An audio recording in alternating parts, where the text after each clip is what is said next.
On today's show, we did a roundtable with our 3 in the Key crew to react to opening week in the NBA, plus our favorite picks for tonight's games.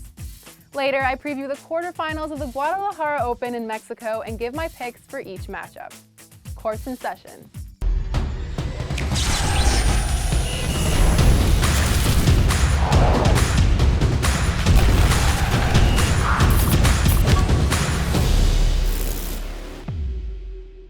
I'm here with Jelani, Justin, and Noor, our 3 in the Key crew. We're here to dissect the opening week in the NBA. It's really early, so it's all going to be about overreactions and the boldest takes about your team. We'll start with our favorite storylines, and we'll start with Justin, because I know yours is pretty bold so far. I know we talked about MVP on 3 in the Key last week, but take it away. Yeah, Jason Tatum, I'm surprised he's not in the MVP conversation. The guy scored 35 on opening night against a Philadelphia 76ers team that, is 0-2. But let's face it, they played Boston and Milwaukee, probably the 2 best teams in the Eastern Conference. But I think Jason Tatum, although he did kind of shy away in the finals, he kind of, had some moments where it was also kind of hurt. He was, yeah. But I think Jason Tatum last year cemented himself as a top 10 player in the NBA. There's no ifs, ands, or about it. He's a top 10 player. And I think if he can continue this trajectory, put the ball in the bucket at a high rate like he always does, and improve defensively, there's sky's the limit for Jason Tatum. Why can't he be in the MVP conversation? So I think I'm gonna start pushing the Jason Tatum, not Jason Terry.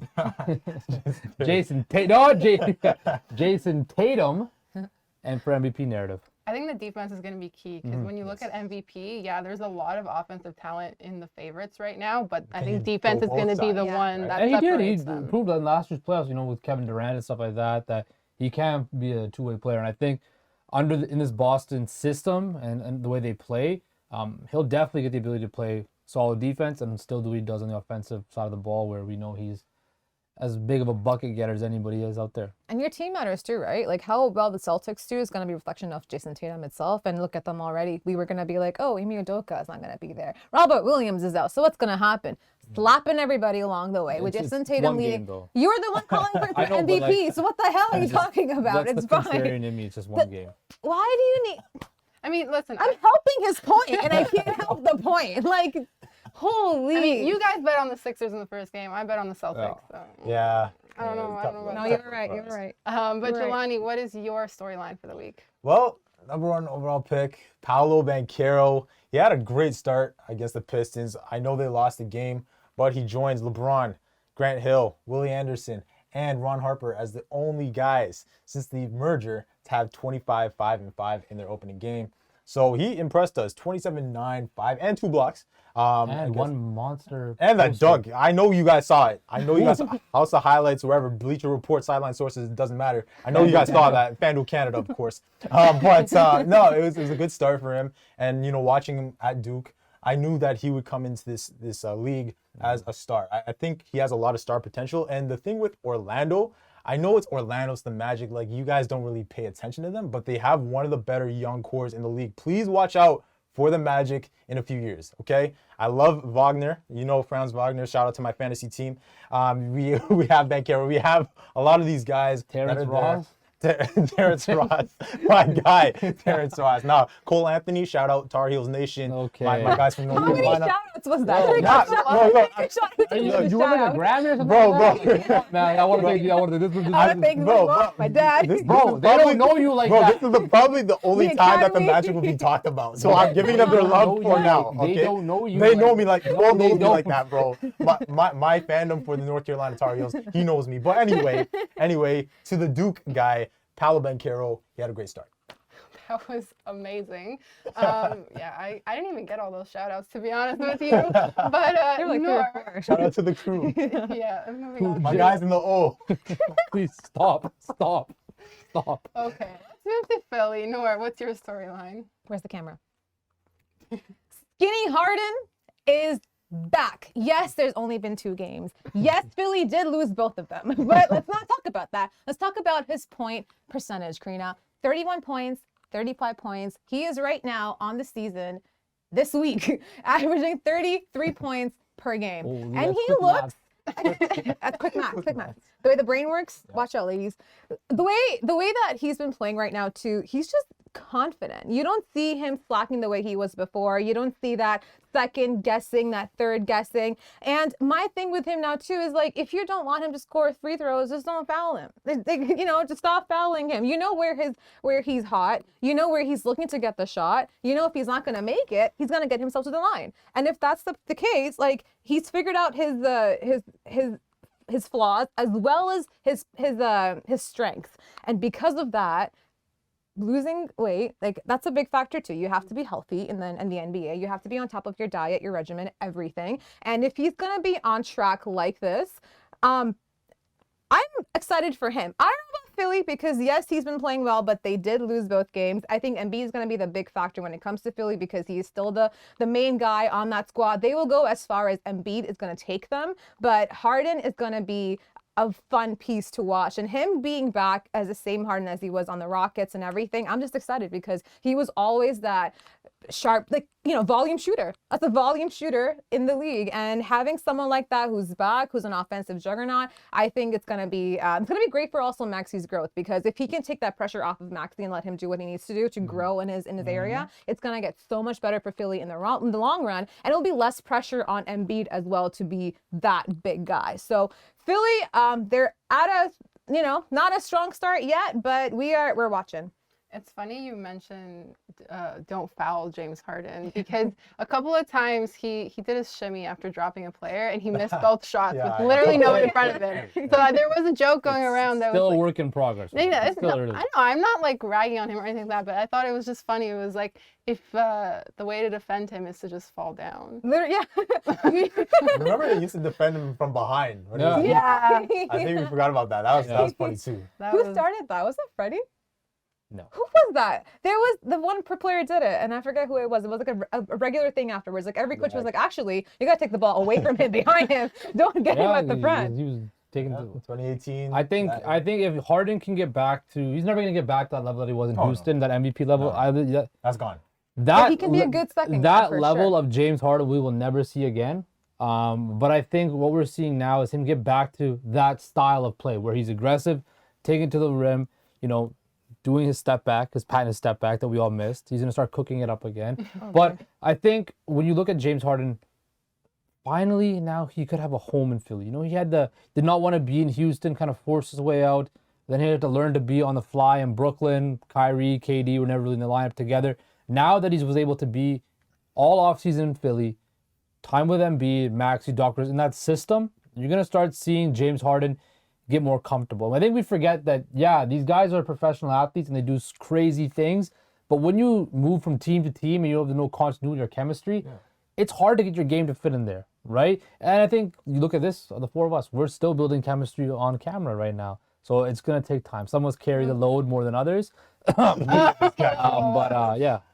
I'm glad you mentioned that because I think that's an aspect in basketball and in sports really that we forget that athletes are actually still human. Like there's a lot of factors that are off. I know, right? Wow, crazy. No idea. But there's a lot of factors, and that's kind of carrying into my storyline of the week, which is still on the 76ers. But Joel Embiid did decline to do post-game media after their second loss. And to be fair, I'm not sure I understand the overreactions to their start because they did play Boston and Milwaukee, arguably two of the best teams. You can't really blame them. In the NBA. Tier in the Eastern Conference. Exactly. Too, where Philly's like more in the second tier, I'd say. So it makes sense. Exactly. Why? You play against one of the top two both the top two contenders, and everybody's and like, they were oh in my God. both games at points, right? Exactly. Like it's not like they were. came They back lost and by won 3 that points game that against game the too. Bucks, So I mean, it's absolutely. Yeah, and so Embiid declines the media, and of course, all the quote tweets, all of Twitter is like making fun of him and everything like that. And I don't know, it just really rubbed me the wrong way. That's the era we live in though now, especially in the NBA. It's But all here, just toxicity. exactly. But here's the thing.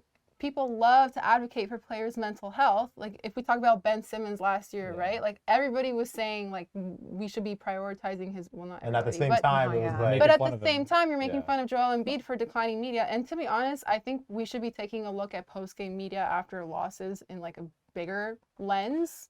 Yeah, I mean, I think as we're all in the industry, we certain your producer or your editor will tell you need these quotes to do, so they're just doing their job. But you also have to understand, like, the way I see it is, yes, if you don't want to talk to the media, that I get it, but also you have to understand that comes with the territory of the career you're in. Yeah, it's For in the sure. contract. It's in your contract. You have to talk to the media, right? And you look at all like these players, like no matter what, like for as much as people hate on LeBron James, every game he'll talk to the media afterwards. Whether it's passive aggressive or not, he will talk to the media, right? It's just something you have to do. So while Embiid didn't talk to the media last night and all of that, and it's understandable, it's still a part of the job. That's fair. I just think that maybe we should be looking about whether that should be part of the job. It has to be. Otherwise, what do we have to talk about? Especially if What we're are we talking gonna about talk mental health, though. Yeah. I think that because even across sports, looking at how it's impacted some people.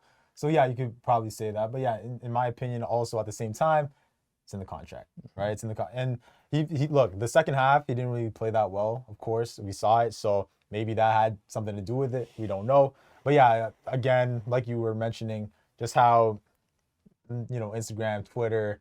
It's like both sides of the spectrum, right? It only works when it fits your agenda. I think it's the responsibility also falls on the people that cover the sport as well as the fans, because you just gotta look at it and not be a dick. Like, just sort of not be a dick. You're like, okay, he's on there. He wants to take the presser. He wants to talk about it. He had a brutal 2 losses. Everyone was putting Philly up at top of the East before we even got here. I was a little bit skeptical. I wasn't sure what was going to happen there, but they were. So if he took those 2 games, he was like, I'm not feeling good about it, but I'm still going to go to the presser and speak about why we lost, what I can do to get better, what the team has to do to get better. And we take that as a positive as opposed to a negative, because I think the way that the media turns the story is where they have a problem with it. So as long as you're transparent and authentic with covering the guys, it shouldn't be an issue for them to come and do their job. But if you're not respecting them and to begin with, then of course they're gonna have a problem not coming to and do post conference, because what we do are all of us. Our job relies on those guys. So we need to kiss their feet and be like, please go and cover everything. Talk as much as you want to, because I need content. So it's up to us to take that positively as well as just respectfully, I think. Yeah, because now I'm seeing and after he declined it, everybody's saying, wow, okay, this is your leader, like this is who, and it's just it invites all of this conversation that just seems really unnecessary to me, because it's like, if he did it, there would be people still finding something negative to say. You get paid a lot of money, and sometimes you gotta talk to the media, right? You have to, and it's our job. To piggyback off Noor said, I don't know if you have to kiss up to. This is getting into It's not about kissing up. It's just about being authentic and not being a dick back. You have to have as long as you have that mainstream of respect. I think then Twitter trolls are Twitter trolls. You're gonna have those everywhere, right? We all get Twitter trolls. I mean, it's not only Twitter trolls. I saw some media kind of acting like I think that's what the athletes too. Like, they understand the grounds that they're in when it comes to fans, because they have been dealing with that for how long. But they're just like, as someone who covers the league, you're here because I'm here. Like, you have a job because I'm dribbling a ball right now. So be careful with that. So I can see where he's coming from, but at the same time, I am like, it would be a good look for the organization if Embiid had gone and done the post presser, because I don't want to demean his mental health in that aspect, because I am like, if whatever he's feeling, he's entitled to that because it's his feeling. But at the same time, the optics might have looked a little bit better had he gone there and been like, you know what, we were playing against frigging Boston and Milwaukee. He did say when they lost to Celtics, he was like, they kick our ass every year. Like, what do you think is gonna happen? Yeah, like, they just kick our ass. What do you want me to do? Like, it happens each time. Why are you guys surprised? So yeah. I mean, this is a good conversation. I think it'll be interesting. I think, sometimes you also make decisions in the spur of the moment when you're emotional. So obviously that plays a factor as well. But we'll see. I'm sure the 76ers are going to be just fine. It's just a very big overreaction. Game 2 of 82. They're good. They're good. Yeah, they're good. Yeah. But let's move on to Friday night's games. There are 11 games because the scheduling is weird. We have 2 games one night, 11 games another. So we each chose one matchup tonight. We have our favorite bets. Justin, what's yours? DeMar DeRozan over 27.5 points. Without Zach LaVine, I think Debo's going to get most of the shots. And we know he's a mid-range maestro and he can put the ball in the bucket. So I'm going to go with former Raptor, DeMar DeRozan, over 27.5 points. I like that. Jelani. I'm gonna go with the Blazers tonight. They're playing the Suns. I think that's a pretty interesting matchup in the Western Conference. I got the Blazers plus a 5 in this matchup. I think most people are leaning with the Suns. Careful, you got to step around Justin's right here. Yeah. Why? Resident Blazer. But I think 10 toes down. 10 toes. Shout out to Dame. But I think coming off of the win that the Suns had with Damian Lee, looking like MJ with a fader, I don't know. I don't know how they're gonna look in this Did one. you see Steph Curry's reaction to that? I did. He was hyped. He was hyped. But I think this one we'll see a lot of Damian Lillard, of course. Key point, Gary Payton Jr. Sorry, the second he's not playing, so that the defense on the outside is going to be a bit different. But I like what's going to happen tonight with Simons. I think he's going to have an impact, and really look for Nurkic as well. I think Nurkic is going to have a big game. On the other side, you're seeing Ayton and stuff. So yeah, I got the Blazers tonight.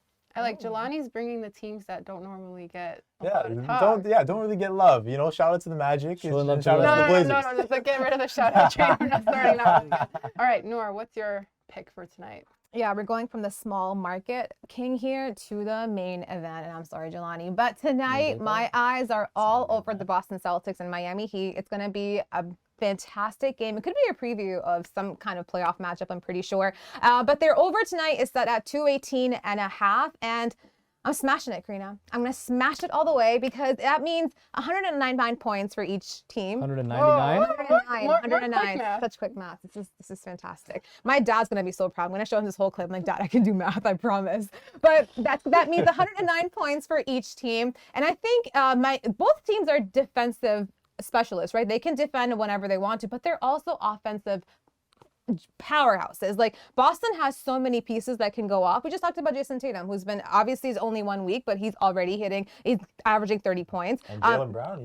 Exactly. Jaylen Brown, the first game they all played shout together. Shout out to my fantasy team. Another shout out. That's the last one. Okay, stop, man. Where's my shot? I need to do a shot every time. Just Jelani's going off about his shout outs. But yeah, I think they have all the right pieces. Malcolm Brogdon is, oh my goodness. The second they got him, I was just like, that is going to be such a seamless fit. And to have him come off the bench, that is not only do you have now a facilitator, but you have a complete scoring option coming off the bench to help the guys that are running the starters in the ground, right? So in that regard, I think even if it's just the Celtics alone, they will do the over. But Miami also, you got Jimmy Butler, you have Brent Robinson, you've got 6 Man of the Year, Tyler Hero, Kyle Lowry.